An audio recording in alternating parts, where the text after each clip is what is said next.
We are learning about artist Jim Dine. Here he is in front of one of his large paintings.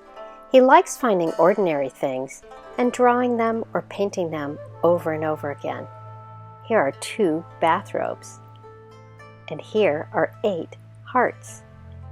He worked with hearts for a while and explored all sorts of themes.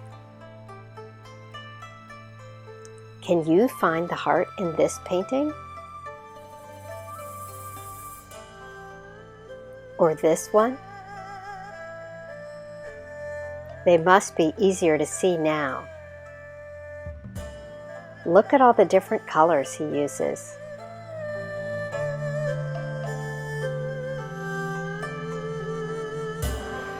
He also likes working on sculpture. Here he is in his studio. He's working on a very large heart. You can see the ladder on the left, and that trash can in the background on the right is the same size as the ones in the cafeteria. We're going to make a heart-themed watercolor this week. We are going to start with a crayon outline and explore all sorts of different colors the way he did. On your paper, you'll see that there are hearts already drawn and some boxes around them. We're going to use an assortment of crayons, and we're going to do what a lot of artists love to do. They pick one color and then they put a little bit of it everywhere. I'll switch to a new color and I'll put a little bit of that color everywhere. Do you notice that I'm not only covering the lines on the hearts, but I'm also covering the edge of the boxes? You want to make sure that every line is covered with crayon.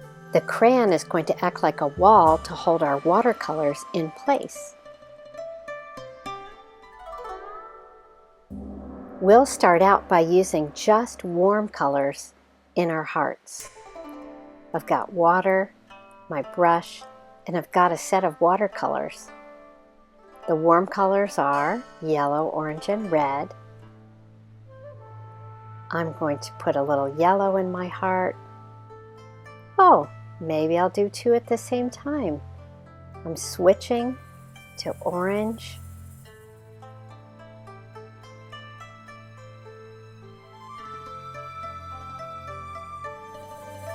I don't want to use too much water.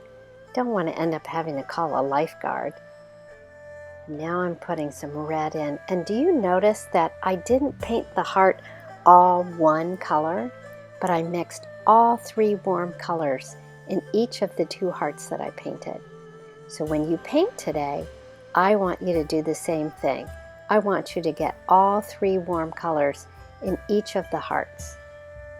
I'm also being careful to make sure that I don't get any of the warm paints into those boxes around the hearts. Just the hearts are going to be warm colors. We'll speed things up a little bit and just see how I might be able to try different ways to approach each heart.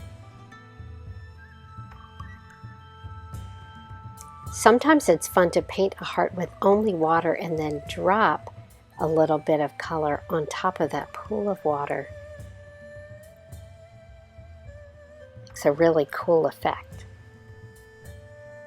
So I'll keep going until I get all 6 of my warm hearts painted. We will let those dry. I kept my edges clean. It's not easy, so do the best that you can.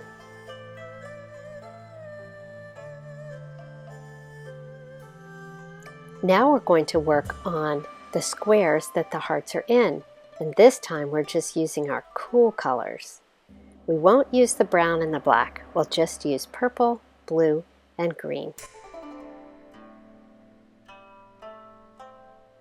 Do you notice how that crayon pops out there?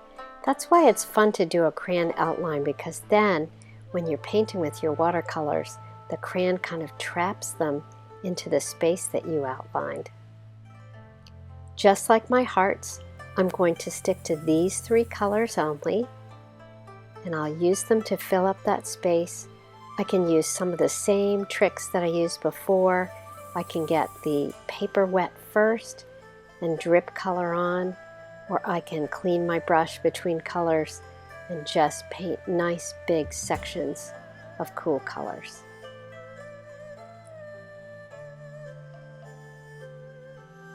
Your bright colored crayon outline should pop up between your warm and your cool colors.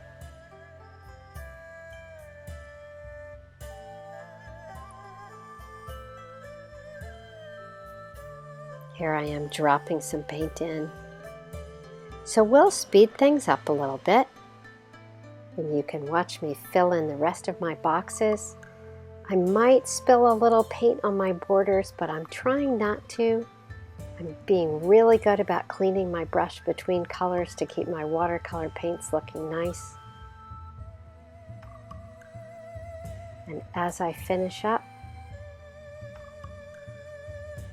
I'm going to continue to enjoy those brightly colored crayon lines that we put in right at the beginning of the project.